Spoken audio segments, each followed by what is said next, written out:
இயேசு கிறிஸ்துவில் பிரியமுள்ள சகோதர சகோதரிகளே, அன்னையுடைய அன்பு பிள்ளைகளே, இயேசுவின் இணைய நாமத்தில் உங்கள் அனைவருக்கும் என் இனிய காலை வணக்கம். இன்று தவக்காலத்தின் 9ஆம் நாள், வியாழக்கிழமை. இன்றைய நாள் இனிய நாளாக, ஆஸ்வதிக்கப்பட்ட நாளாக அமையட்டும். நீங்க எல்லாரும் நல்லா இருக்கணும். பிரியமான சகோதர சகோதரிகளே, கேளுங்கள் உங்களுக்கு கொடுக்கப்படும், தட்டுங்கள் உங்களுக்கு திறக்கப்படும், தேடுங்கள் நீங்கள் கண்டறிவீர்கள் என்பதே இந்த நாளுடைய ரத்தின சுருக்கமாக ஆண்டவர் இந்த தவக்காலத்துல நம்மை ஜெபிக்க தூண்டுகிறார். பிரியமான சகோதர சகோதரிகளே, ஒரு பள்ளியினுடைய விளையாட்டு விழாவில் 100 மீட்டர் ஓட்டப்பந்தயத்தில் பங்கேற்கக்கூடிய ஒரு சிறந்த மாணவன் போட்டி ஆரம்பிப்பதற்கு முன்பாக அவன் கண்களை மூடி ஒரு வினாடி ஜெபிக்க தொடங்கினான். இதை அந்த பள்ளியினுடைய உடற்கல்வி ஆசிரியர் கவனித்துக் கொண்டிருந்தார். போட்டி ஆரம்பித்தது. ஆனால் அந்த ஜெபித்த சிறுவன் தோற்றுவிட்டான். அப்போது உடற்கல்வி ஆசிரியர் அவனை அழைத்து கூறினாராம், தம்பி கவலைப்படாத, நீ ஜெபித்தாய், இருந்த போதிலும் நீ தோற்றுவிட்டாய், அடுத்த முறை நீ கண்டிப்பாக நீ வெற்றி பெற்று விடுவாய் என்றெல்லாம் கூட பலதரப்பட்ட ஆறுதலான வார்த்தை கூறினாராம். அப்போது அந்த சிறுவன் ஆசிரியரை பார்த்து கூறினானா, சார், நான் இந்த 100 மீட்டர் ஓட்டப்பந்தயத்தில் வெற்றி பெற வேண்டும் என்று ஜெபிக்கவில்லை. ஒருவேளை நான் தோற்றால் அதையும் மனமூந்து ஏற்றுக்கொள்ளக்கூடிய சக்தியும் ஆற்றலையும் வல்லமையும் தாங்க என்றுதான் நான் ஜெபித்தேன் கடவுளிடம் என்று கூறினாராம். பிரியமான சகோதர சகோதரிகளே, இன்றைய நாளில் நாமும் நிறைய பேர் வாழ்க்கையில் வெற்றி பெற வேண்டும், இதை சாதிக்க வேண்டும், அல்லது பொருளாதார ரீதியான முன்னேற்றம் பெற வேண்டும், கேளுக்கு கொடுக்கப்படும் என்று சொல்லியிருக்கிறாரே. என்னுடைய கஷ்டத்தை, என்னுடைய கடன் சுமையை, என்னுடைய பொருளாதாரத்தை ஆண்டவர் முன்னேற்றி கொடுக்க வேண்டும், அல்லது கடன் சுமையிலிருந்து விடுதலை பெற வேண்டும், எப்படியாவது லோனை கட்டி முடிக்கணும், அல்லது வேற ஏதாவது பேங்க்ல நகைய பத்திரத்தை வச்சிருந்தா அதை எப்படியாவது திருப்பணும் என்று நாம் குறுகிய வட்டத்திற்குள் ஜெபிப்பதாக பார்க்கின்றோம். பிரியமான சகோதர சகோதரிகளே, ஜெபம் என்பதே பாசிட்டிவா நினைப்பது தாங்க. நீங்க மற்றவர்களும் அல்லது நீங்களும் நல்லா இருக்கணும் என்று நினைத்தாலே போதும். மற்றவர்களுக்காக நான் ஜெபிக்கின்றேன் என்றால் என்ன? மற்றவர்கள் நலத்தோடு வாழ வேண்டும், நல்லா இருக்கணும் என்று நினைத்தாலே போதும். அதுதாங்க ஜெபம். மற்றவர்களுக்காக நான் ஜெபிக்கிறேன் என்று சொல்லி வார்த்தைகளை அடுக்கிக் கொண்டே போவது ஜெபமா என்றால் அது ஒரு விதமான ஜெபமாக இருந்தாலும், முதலில் ஜெபிப்பதை விட நம்ம மனசுல நல்லது நினைக்க வேண்டும். பிரியமான சகோதர சகோதரிகளே, ஆண்டவர் அடுத்த பகுதியிலே அவர் தெளிவாக கூறுகின்றார், பாவத்துல பலவீனத்துல வாழக்கூடிய உன்னுடைய பெற்றோரே உனக்கு நல்லது செய்ய நினைக்கின்ற போது அப்பம் கேட்டால் கல்லை கொடுப்பாரா? மீனை கேட்டால் பாம்பை கொடுப்பாரா? இல்லை, ஒன்று கேட்டால் 2 கொடுப்பதில்லை, ஒரு ஐஸ்கிரீம் கேட்டால் 2 ஐஸ்கிரீம் கொடுப்பதில்லை. பிரியமான சகோதர சகோதரிகளே, கொரோனா சமயத்துல எத்தனையோ பிள்ளைகள், குட்டி குழந்தைகள் கூட முரட்டு பிள்ளைகளா, குண்டு பிள்ளைகளா, குண்டு பயல்களா மாறியதை நாம் கண்ணார பார்த்தோம்.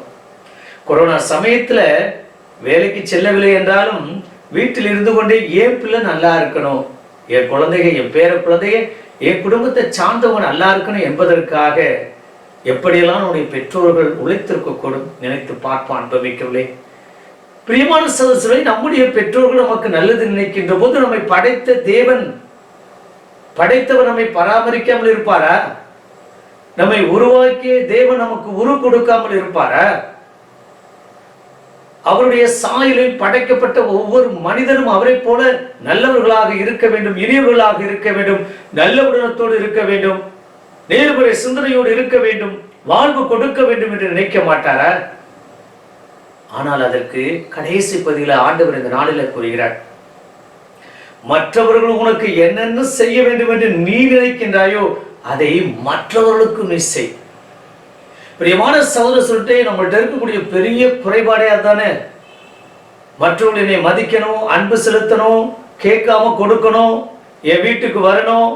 இந்த நாளில் கூட நான் மற்றவர்களுடைய வீட்டிற்கு அன்பியத்துக்கு செல்ல மாட்டேன், ஆனா என் வீட்டில் அன்பியம் நடக்கிறப்ப அந்த அன்பியத்தில் இருக்கவங்க எல்லாரும் தவறாம வரணும் என்று நினைக்கின்றோமே. மற்றவருடைய வீடுகளில் நடக்கக்கூடிய நல்லது கெட்டதில் நம்ம பங்கேற்பதில், ஆனா நம்ம குடும்பத்துல நம்ம வீட்டுல நல்லது கெட்டது நடந்துச்சுன்னா எல்லாரும் வரணும். நம்ம யாரையும் நல்லா விசாரிப்பதில்லை, ஆனா நம்ம ஏதாவது வியாதியை படுத்துக்கிட்டா எல்லாரும் விசாரிக்கணும், எல்லாரும் வந்து பார்க்கணும். பிரியமான சகோதர சொல்லே, மற்றவர்கள் உனக்கு என்னென்ன செய்ய வேண்டும் என்று நீ விரும்புகிறாயோ அதை பிறருக்கும் செய் என்று ஆண்டவர் கூறுகிறார். பிரியமான சகோதர சொல்லே, இதுதான் இந்த நாளுடைய நற்செய்தியுடைய உச்சகட்டம். கேளுங்கள் உங்களுக்கு கொடுக்கப்படும், தட்டுங்கள் உங்களுக்கு திறக்கப்படும், தேடுங்கள் நீங்கள் கண்டடைவீர்கள் என்று ஆண்டவர் சொல்கிறார் என்றால், மற்றவர்கள் உங்களுக்கு என்னென்ன செய்ய வேண்டும் என்று விரும்புகிறார்களோ அதை நீங்களும் செய்து பாருங்கள். நீங்கள் கேட்காமலே நான் கொடுப்பேன், நீங்கள் தட்டாமலே திறக்கப்படும், நீங்கள் தேடாமலே உங்களுக்கு கண்டுபிடித்து கொடுக்கப்படும் என்று ஆண்டவர் வாக்குத்தத்தமாக இந்த நாளிலே கூறுகிறார். அப்படிப்பட்ட இறை அருளை இந்த தவக்காலத்துல, இந்த தவக்காலத்தின் 9 நாட்கள் ஆகிவிட்டன. இந்த நாள்ல அப்படிப்பட்ட ஆசீர்வாதத்தை பெற இணைந்து ஜெபிப்போமா? நம்முடைய ஜெபம் அந்த சிறுவனை போல இருக்கட்டும். ஆண்டவரே, நான் எப்படிப்பட்ட நிலையிலும் உம்மை விட்டு பிரியாத அந்த அன்போடு, அந்த மரியாதையோடு, அந்த நம்பிக்கை இழக்காத நபராக நான் ஜெபிக்க வேண்டும். ஒரு சில நபர்கள் சந்தோஷமாக இருந்தால் ஆலயத்துக்கு செல்வது, சந்தோஷமாக இருந்தால் மெழுகுவர்த்தி பொருத்தி வைப்பது, மாதாவை வணங்குவது, அல்லது மாதாவுக்கு தோத்திர பலி செலுத்துவது, அல்லது மாதாவுக்கு வணக்கம் செலுத்துவது, புனிதர்களுக்கு வணக்கம் செலுத்துவது, கோபத்தோடு இருந்தால் அந்த பக்கமே போறது. பிரியமான சகோதரர்களே, எனக்கு தெரிஞ்ச ஒரு பெண்மணி நன்றாக இருக்கின்ற போது அங்க இருக்கக்கூடிய புனிதருடைய ஆலயத்துக்கு முன்பாக சென்று கோலம் போடுவார். அவர் கோபத்தோடும் எரிச்சலோடும் அவருக்கு ஏதாவது ஒரு பிரச்சனை என்றால் அந்த கோவில் பக்கமே எட்டி பார்க்கிறது. பிரியமான சகோதரர், இதுதான் நம்முடைய விசுவாசமா? இதுதான் நம்முடைய நம்பிக்கையா? இல்லை. நான் கோபமாக இருந்தால், அல்லது என் சொந்த வாழ்க்கையில நஷ்டமோ கஷ்டமோ பிரச்சனையோ வேதனையோ இறைவனை வணங்குவதிலும், அல்லது அவரிடம் ஜெபிப்பதிலும், அல்லது புனிதர்களுக்கு வணக்கம் செலுத்துவதிலிருந்து நான் குறைபடாமல் இருப்பேன்.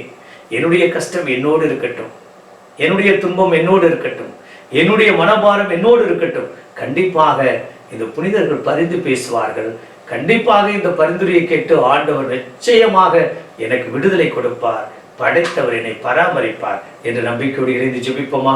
பரலோக தந்தை இறைவா, இந்த அருமையான இனிமையான நாளில் கேட்பது தெளிவாக இருக்கணும். அப்படிப்பட்ட ஆசீர்வாதத்தை கொடுத்து வல்லமையால் நிரப்பும்படி எங்கள் ஆண்டவராகிய இயேசு கிறிஸ்துவின் நாமத்தில் ஜெபிக்கிறோம் நல்ல பிதாவே, ஆமென்.